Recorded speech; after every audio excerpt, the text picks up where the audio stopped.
Hey friends, Shay here. So today I am here with another list for you. This should be one of the last lists of like best ofs until the very end of 25 days of manga. You'll get some other lists of things, but yeah, I'm very, very excited about this particular list because this is my best LGBT titles that I've finished this year.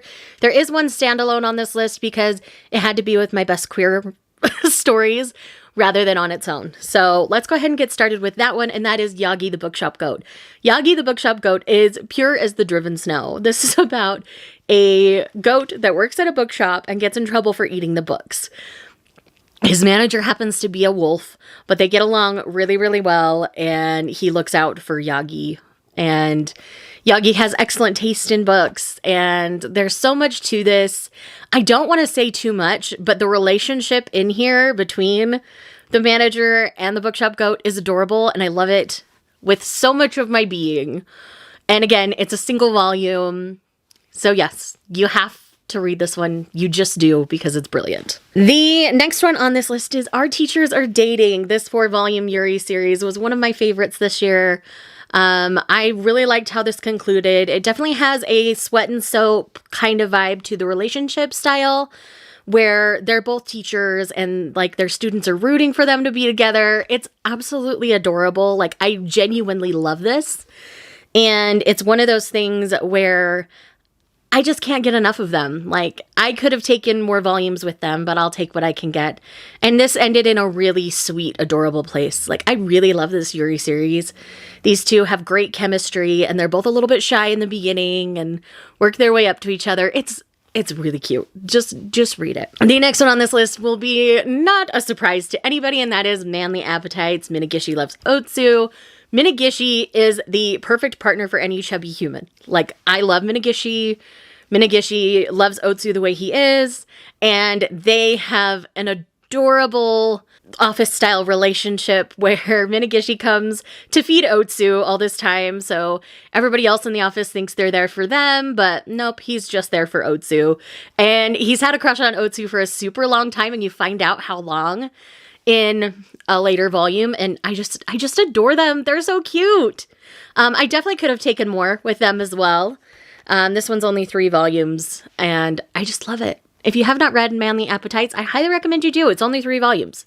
It's not even a huge long commitment here. The next one I have on this list is Boys Run the Riot. Boys Run the Riot is one of the best manga I have read in a long time. This is about a trans teen and the friends that they make, and they start a fashion brand together to express themselves better, the 3 that do all of this. And it's a 4-volume series. You deal with a lot of things. We deal with our character being outed before they're ready, all sorts of things. Like, it's so good. I love it so much. Like, it's gonna have some heavy-hitting topics for sure, but it is brilliant. It is so well done, and I love everything about it. So definitely check this one out. And then last but not least is New York, New York. New York, New York is a 2 omnibus series that takes place in the early 90s New York involving 2 queer men.